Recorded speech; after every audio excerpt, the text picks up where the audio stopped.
Ici le studio 3, eh bien, voici la première statistique qui nous a parvenue. Elle porte sur 67 301 suffrages exprimés. Pour le général de Gaulle, 39 159 voix. Pour M. François Mitterrand, 28 142. Nous allons immédiatement calculer le pourcentage qui ressort de ces chiffres.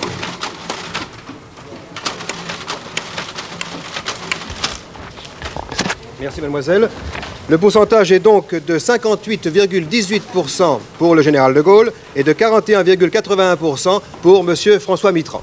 Et pour la petite histoire, voici la dépêche qui est arrivée, la première à 20h01. Ce sont les résultats pour Colombey, les deux églises. Il y avait 191 votants, 190 suffrages exprimés. Le général de Gaulle a obtenu 178 voix, M. Mitterrand 12 voix. Et on a trouvé dans l'urne une enveloppe vide. Pour les autres résultats, à vous Jean-Pierre Chapelle. Voici un premier résultat qui nous vient de Nevers dans la Nièvre. Je vous rappelle que c'est le département de M. François Mitterrand. Sur 5000 bulletins, général de Gaulle 2050 voix, M. Mitterrand 2920 voix, nul 30. Un résultat de Cajar, la commune de M. Pompidou dans le Lot. Sur 100 bulletins, général de Gaulle 55 voix, M. Mitterrand 45.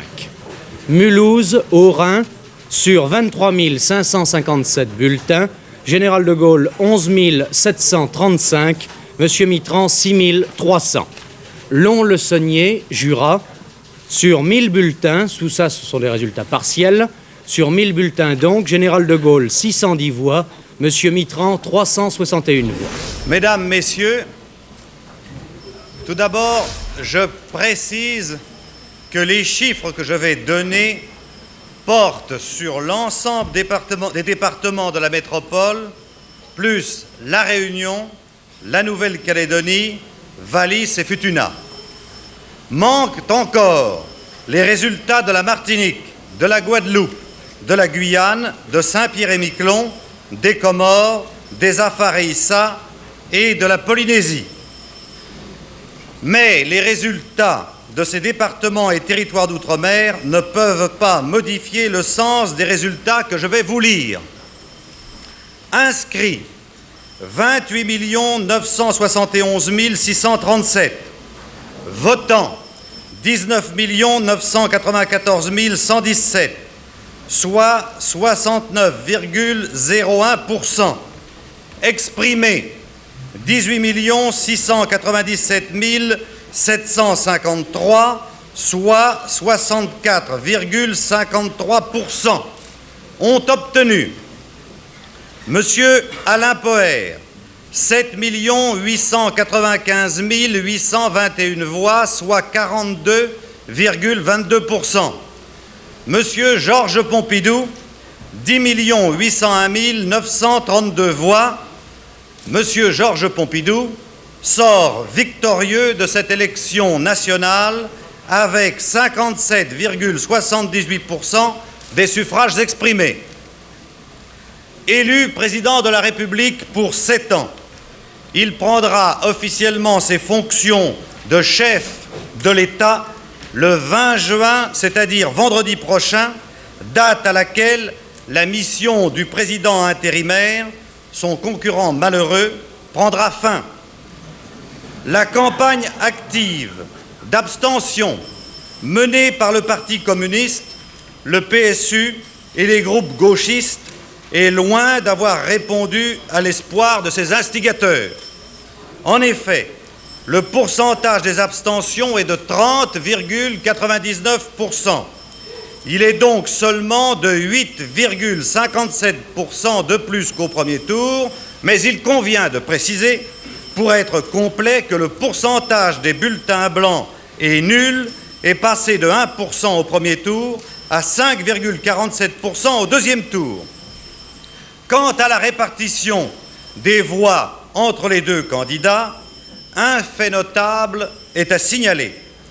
Monsieur Alain Poher, qui avait obtenu 5 268 417 voix au premier tour, totalise au second tour 7 895 821 voix, soit une augmentation de 2 627 821 voix, dont une grande partie ne peut provenir à l'évidence, que de l'extrême gauche. 1 mois et demi de campagne présidentielle, précédée d'une longue campagne référendaire, se déroulant l'une et l'autre dans le calme, ont démontré l'impartialité de l'appareil de l'État et apporté la preuve du bon fonctionnement des institutions démocratiques de la Ve République. Je regarde la pendule avec vous, 59 minutes, 30 secondes très exactement. La voici à l'antenne et nous allons attendre ensemble l'heure fatidique, c'est-à-dire 20 heures. À 20 heures seulement, nous serons en mesure de vous donner une estimation qui vient d'arriver sur mon bureau et que je vais vous lire maintenant dans moins de 10 secondes. 5, 4, 3, 2, 1. Il est 20 heures. Sofrès ORTF, Giscard 50,9, Mitterrand 49,1. Je répète, Giscard 50,9, Mitterrand 49,1. C'est l'estimation ORTF Sofrès. J'appelle Jacques Idier à la Sofrès pour confirmation. Jacques Idier. Jacques Idier n'est pas disponible pour le moment. Dans 38 secondes. 38 secondes. Eh bien, nous sommes donc dimanche 10 mai 1981, le deuxième tour de l'élection présidentielle. Nous vivons ensemble un moment décisif. Dans quelques secondes, effectivement... 25 secondes, pardon. 25 soyons à l'heure. Dans quelques secondes, vous allez connaître le nom du président de la République. Dans tous les états-majors, un peu partout, dans tous les foyers, on attend ce résultat. Effectivement, vous l'aurez à l'heure précise. 10 secondes. 5, 4, 3, 2, 1. François Mitterrand est élu président de la République. Nous répétons donc, estimation C2I et Welbull, Monsieur François Mitterrand est élu président de la République, 51,7%. Valéry Giscard d'Estaing, 48,3%. Monsieur François Mitterrand est élu ce soir président de la République, avec, selon notre estimation, 51,7%. Voilà, nous aurons maintenant, vous découvrirez le visage du nouveau président dans quelques secondes, dans une trentaine de secondes, Paul. On ne peut rien dire pour l'instant, ça ne va pas tarder. Je crois qu'on tient l'antenne pour vous dire que dans maintenant 5 secondes, vous pourrez découvrir le président. Voilà, 35, voilà, mesdames, mesdemoiselles, messieurs, voici le nouveau président de la République. Dans quelques secondes, je vous confirme ce qu'on disait tout à l'heure, la participation a été plus forte qu'au premier tour. Cela veut dire qu'il y a eu mobilisation au second tour de l'élection présidentielle. À qui cette mobilisation a-t-elle profité? Nous le savons. Tout de suite.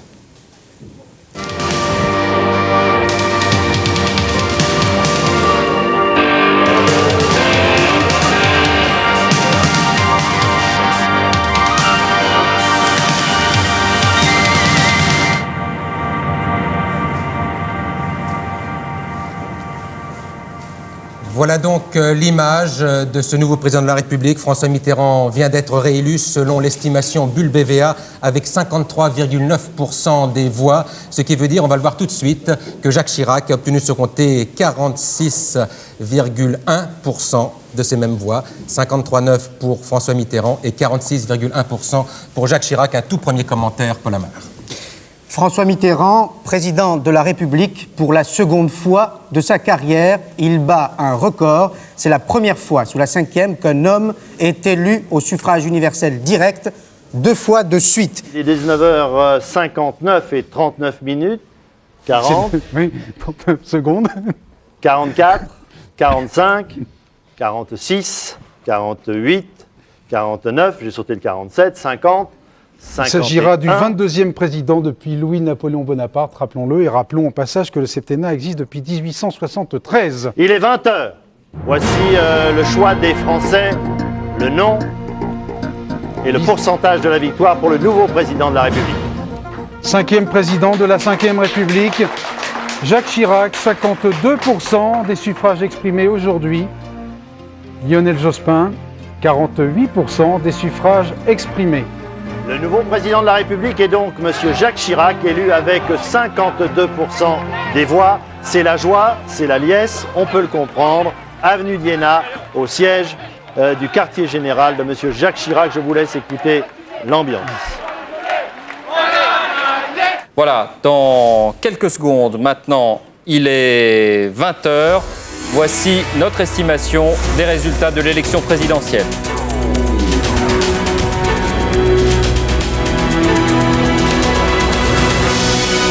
Jacques Chirac est élu président de la République avec 82,1% des voix. Jean-Marie Le Pen, 17,9% des voix. Estimation Ipsos vis-à-vis, tout de suite une image.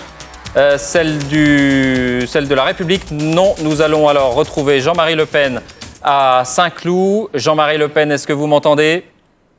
Pour une première réaction, Jean-Marie Le Pen. Alors, je crois qu'on a un petit problème de son et qu'on peut peut-être découvrir l'image des partisans de Jacques Chirac à la République, à moins que Jean-Marie Le Pen ne m'entende. Ce sera dans un instant. Voyez comment on a accueilli ces résultats, place de la République. Il pleut sur Paris, mais c'est bien sûr la joie chez les partisans de Jacques Chirac avec ce score massif, avec cette victoire très très large, beaucoup plus large même que ce qu'on attendait sans doute, 82,1% des voix. Ségolène Royal ou Nicolas Sarkozy, vous voyez leurs partisans à gauche et à droite. Ça y est, les Français ont tranché et c'est dans quelques secondes maintenant que vous allez découvrir notre estimation dont on peut dire qu'elle montre un écart conséquent. Voici le résultat de notre estimation Ipsos Del. C'est Nicolas Sarkozy qui est élu président de la République avec 53% des voix. Résultat salué par une ovation de ses supporters salgarous. 19h59 45 secondes. Eh bien oui, nous y sommes. Voici notre estimation du résultat de la présidentielle en ce 6 mai 2012. C'est François Hollande qui est élu président de la République avec 51,9% des voix. 17 ans après François Mitterrand, la gauche revient à l'Élysée. Victoire saluée par la clameur, on va la découvrir. On va voir les deux images. images. Solferino à la Bastille. Regardez ces images. Jean-Jacques Emsalem va nous les montrer, ces images de joie. Cette clameur des milliers de partisans de François Hollande dans la rue, voilà. Ils s'en doutaient, ils avaient bien sûr les indiscrétions. Laurent, il ne reste que quelques secondes avant de découvrir notre toute première estimation Ipsos Soprasteria. Quel est le verdict des Français pour ce second tour? Qui, de Marine Le Pen ou Emmanuel Macron, sera le prochain chef de l'État? 12 secondes avant ce résultat. On va retrouver dans un instant ce résultat après des mois de campagne. 6 secondes, 5 secondes. Quel est le choix des Français? Il est 20h. Voici le nouveau président de la République et c'est Emmanuel Macron avec 65,1% des suffrages qui arrive en tête et qui devient donc le nouveau président de la République. Marine Le Pen obtient ce soir, lors de ce second tour, 34,9% des voix. On va tout de suite aller du côté du Louvre. Explosion de joie, vous le voyez sur ces images en ce moment même au Louvre, là où sont rassemblés les partisans du candidat d'En Marche, mouvement qui, je vous le rappelle, est né il y a seulement quelques mois. Leur candidat s'était lancé dans cette campagne sans appareil, sans structure politique et sans militants. C'est une nouvelle ère politique qui s'ouvre en France. Emmanuel Macron est le nouveau président élu. Il succédera à François Hollande dans quelques jours à l'Élysée et devient à 39 ans le plus jeune président de la Ve République, le 8e de l'histoire. En comparaison, Valéry Giscard d'Estaing avait 48 ans lors de sa victoire en 1974. Emmanuel Macron a réussi ce pari audacieux que beaucoup croyaient impossible, bousculer l'échiquier politique français, s'imposer face aux partis institutionnels.